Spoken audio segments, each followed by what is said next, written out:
Makanya ini pemerintah yang hadir di sini yang saya hormati, RT, RW, lurah, camat, tolong sampaikan sama bupati, sampaikan sama gubernur, bilang masyarakat Lebak juga bagian daripada rakyat Indonesia, jangan dianaktirikan. Kamu lurah, kamu kepala desa, engkau camat, engkau bupati, engkau dibayar sama rakyat, digaji sama rakyat, keringat rakyat, darah rakyat. Kalian harus melayani rakyat, bukan malah membuat rakyat sengsara dan menderita. Kebohongan bisa diteruskan, tapi satu saat begitu kebohongan kelihatan, hilang kepercayaan dari orang. Nah itu, saudara-saudara. Jadi suatu rezim atau suatu organisasi atau suatu kelompok yang melancarkan sesuatu atas dasar kebohongan akan takutnya beliau. Ini pemimpin yang adil, ini pemimpin yang amanah. Nggak kayak tadi, saya lihat jalan dari sana kemari penerangannya nggak ada, jalannya rusak, pemerintahnya kemana? Makanya ini pemerintah yang hadir di sini yang saya hormati, RT, RW, lurah, camat, tolong sampaikan sama bupati, sampaikan sama gubernur, bilang masyarakat Lebak juga bagian daripada rakyat Indonesia, jangan dianaktirikan. Kamu lurah, kamu kepala desa, engkau camat, engkau bupati, engkau dibayar sama rakyat, digaji sama rakyat, keringat rakyat, darah rakyat. Kalian harus melayani rakyat, bukan malah membuat rakyat sengsara dan menderita. Saya tanya, jalan itu nggak dibenerin, nggak dikasih lampu udah berapa lama? Berapa lama? Maka saya sampaikan, mana camat hadir nggak camat? Mana camat? Nggak ada. Ya, sampaikan ini, mau lurah mau RT, sampaikan camat. Kemarin saya pergi acara di NTT. Ketika saya acara di NTT di Pulau Komodo, saya lihat ada sekolah negeri itu dibangun pakai bambu. Itu pun iuran orang kampung, 1 kakak 20.000. Padahal sekolahnya sekolah negeri. Oh, ngomel-ngomel saya depan situ. Akhirnya apa? 1 bulan kemudian langsung dibangun tuh sekolah. Pokoknya ini nggak ada urusan. Jalanan arah setiap kampung-kampung harus dibenerin. Saya sampaikan, kalau camat, lurah membiarkan jalan akses masuk masyarakat masih bolong-bolong, kasihan bagaimana nanti orang-orang yang pergi malam, nggak ada lampu, mereka kecelakaan, anak istri mereka nunggu di rumah. Betul? Betul? Saya tanya, kalau ada yang seperti itu yang sengsara siapa? Rakyat apa bukan? Rakyat apa bukan? Yang menderita rakyat apa bukan? Saya tanya, mereka RT, RW, lurah, camat, bupati, gubernur, wali kota, menteri, presiden, mereka pelayan rakyat bukan? Pelayan rakyat bukan? Makan dari mana? Uang rakyat. Makan dari mana? Gaji rakyat.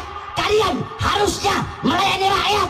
Saya bilang, kalau sampai beberapa bulan lagi, ya, itu jalan nggak dibangun, saya sampaikan kepada kalian, mau camat kayak mau lurah, ya iblis saja saya makan, mau camat lagi, mau lurah lagi. Saya sampaikan, ini semua semata-mata demi rakyat, demi masyarakat. Saya bilang, kalau dalam 1 bulan itu jalanan nggak dibangun, nggak dikasih penerangan, sama-sama kita datang, kita geruduk kantor camatnya, saudara-saudara. Allahu Akbar. Baru geruduk kantor camat.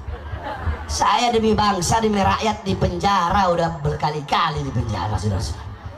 Berusaha dibunuh berkali-kali, diancam, dihina, dicaci, dimaki, diborgol tangan, borgol perut, borgol kaki, nggak ada masalah, enteng kecil, apalagi ini camat. Kenapa? Ketidakadilan harus dilawan, ketidakadilan harus, jangan dibiarkan, jangan. Makanya kalian ini para pemuda-pemudi harus dari kecil tanamkan dalam hati kalian hubbul waton, kecintaan kepada tanah air, kecintaan kepada masyarakat, kecintaan kepada rakyat. Jangan nafsi-nafsi. Kalian lihat penderitaan rakyat, lihat penderitaan yang rakyat yang susah. Kalian anak-anak muda adalah generasi ke depan. Kalian syubbanul yawm rijalul ghad. Pemimpin pemuda-pemuda sekarang adalah pemimpin-pemimpin di masa depan. Kalau anak-anak mudanya peduli dari sekarang, peduli kepada rakyat, peduli masyarakat, peduli keadaan kampungnya, peduli keadaan desanya, maka kalian harus berani untuk apa? Untuk menegakkan keadilan. Kalau nggak sampai lingkup ini, lingkup desa saja dulu, lingkup RT, lingkup RW, lingkup kelurahan, lingkup desa, lingkup camat. Tegakkan keadilan. Nyawa jiwa kalian harus untuk rakyat. Saudara-saudara, saya di penjara berkali-kali, sampai di borgol perut, borgol tangan, borgol kaki, baru keluar 1 hari udah masuk lagi penjara. Baru keluar belum nyampe sebulan masuk lagi, keluar belum nyampe ini masuk lagi, keluar masuk. Waktu saya habis di penjara terpisah dengan anak istri. Kenapa? Karena saya bela rakyat yang susah, rakyat yang kelaparan, rakyat yang menderita. Saya sampaikan kebenaran demi rakyat, demi masyarakat. Jangankan hanya di penjara, nyawa saya, jiwa saya, darah saya murah harganya, tumpah untuk bangsa dan rakyat Indonesia. Allahu Akbar, Allahu Akbar. Masyarakat Banten siap tegakkan keadilan, siap sampaikan kebenaran. Allahu Akbar. Camat-camat, aing tak mau tahu. Lamun 1 bulan jalan tak sia bikin, habis ya. Betul? Emang jalan dibangun buat saya? Enggak kan? Buat masyarakat bukan? Dikasih penerangan buat siapa? Karena pasti ada dana turun dari pusat. Masa semuanya kau makan? Apa untuk kembaliin apa untuk ngembaliin modal waktu dulu lagi nyalon? Udahlah, nggak usah munafikan. Makanya kalau mengundang saya ceramah, mending jangan kalau masih setengah-setengah. Betul? Betul? Makanya saya nggak mau tahu lurah, camat sampaikan ini. Itu jalanan bangun untuk warga, untuk masyarakat. Kasihan masyarakat. Udah susah, jangan lagi dibikin tambah susah. Masyarakat ini, rakyat ini udah susah. Betul? Jangan lagi dibikin tambah susah. Kalian enak, kalian tidur, AC apa semua. Lihat rakyat, lihat masyarakat. Mereka kelaparan. Suami-suami mereka pergi pagi, kehujanan, kepanasan, cari nafkah untuk anak istri mereka. Apa? Karena mereka mau memberi makan uang halal buat anak dan istri mereka. Makanya saya sampaikan kepada kalian ibu-ibu, hargai, jangan sia-siakan suami kalian. Suami kalian keluar pagi, siang, sore, malam, dia kehujanan, kepanasan, nyari uang untuk kalian, untuk menafkahi kalian. Ntar dulu ibu-ibu, tenang, mereka dulu baru nanti gantian.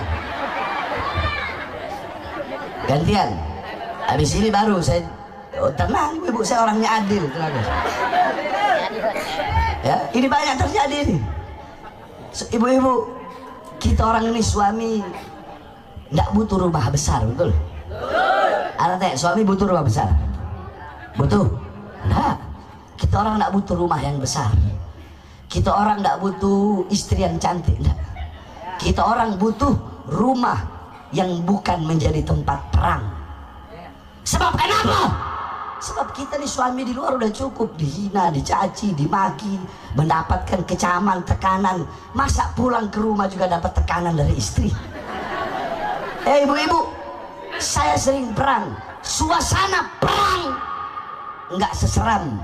Suasana perang nggak seseram suasana rumah yang di dalamnya terdapat istri yang menyia-nyiakan dan tidak menghargai suaminya. Ibu-ibu, kita orang para suami, kita orang ini para suami, udah biar kalian nggak usah mikir apakah kita sudah makan atau belum. Enggak, kalian nggak usah mikir kita capek atau enggak. Kalian nggak usah mikir kita banyak pikiran atau enggak. Kalian nggak usah mikir. Kami para suami, yang penting anak istri makan. Kami nggak peduli kadang anak-anak nanya, bapak udah makan? Udah, sambil menahan air mata, padahal dia dalam keadaan lapar, ibu-ibu. Tapi tidak pernah para suami mengeluhkan hal itu kepada kalian, ibu-ibu. Nah, begitu juga kalian para suami. Kalian sebagai suami harusnya bisa mendidik. Kalian punya istri-istri, anak-anak kalian, istri kalian, didik mereka dengan pendidikan baginda Nabi besar Muhammad. Jangan ngarep, ini suami ngarep, saya pengen punya istri seperti Sayyidatuna Khadijah, saya pengen punya istri seperti Sayyidatuna Fatimah, saya pengen punya istri seperti Sayyidatuna Aisyah, saya pengen punya istri seperti Sayyidatuna Asma binti Abi Bakar, saya pengen punya istri seperti Sumayyah binti Khabbab, saya pengen punya istri seperti Ummu Salamah, Ummu Sulaim, saya pengen punya istri seperti Nusaibatul Nusaibah, saya pengen punya istri sebagai seperti Hamiyatul Islamiyah. Kalau kamu pengen punya istri seperti Sayyidatuna Khadijah, Sayyidatuna Aisyah, maka jadilah sosok Nabi Muhammad SAW. Kalau kamu ingin pengen punya istri seperti Sayyidatuna Fatimah, maka jadilah sosok Sayyidina Ali bin Abi Thalib. Pengen punya istri seperti Sayyidatuna Asma binti Abi Bakar, maka jadilah sosok Zubair ibn Awam. Ini enggak, suami pengen punya sosok istri yang seperti Siti Khadijah, Siti Aisyah, Sayyidatuna Asma binti Abi Bakar. Pengen punya istri seperti istri-istri para sahabat-sahabat Nabi Muhammad, para wanita-wanita yang soleha. Tapi kelakuan ente sebagai suami kayak Fir'aun, nggak bakal bisa. Kalau pengen punya istri seperti Sayyidatuna Khadijah, Sayyidatuna Aisyah, harus jadi sosok Nabi Muhammad. Pengen punya istri seperti Sayyidatuna Fatimah, harus menjadi sosok Sayyidina Ali. Pengen punya istri seperti Sayyidatuna Khadijah, Sayyidatuna Aisyah, kelakuan kayak Fir'aun, mana bisa? Nggak bisa.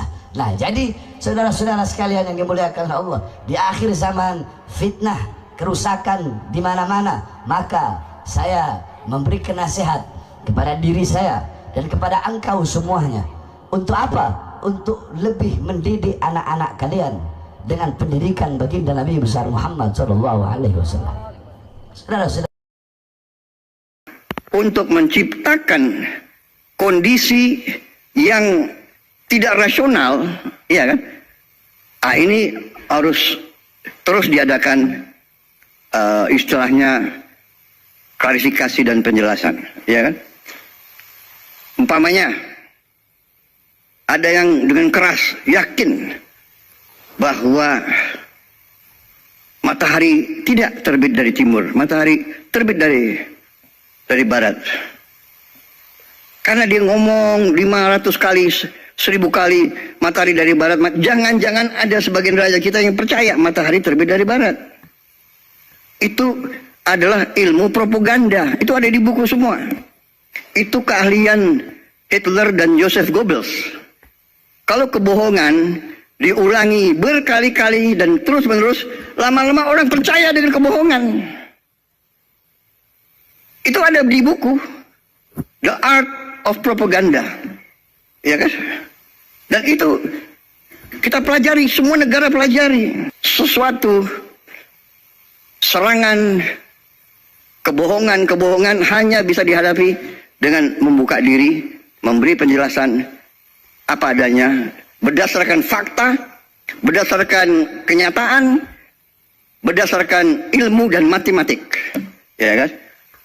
Kebohongan bisa diteruskan, tapi satu saat begitu kebohongan kelihatan, hilang kepercayaan dari orang. Nah itu saudara-saudara. Jadi suatu rezim atau suatu organisasi atau suatu kelompok yang melancarkan sesuatu atas dasar kebohongan akan dipatahkan.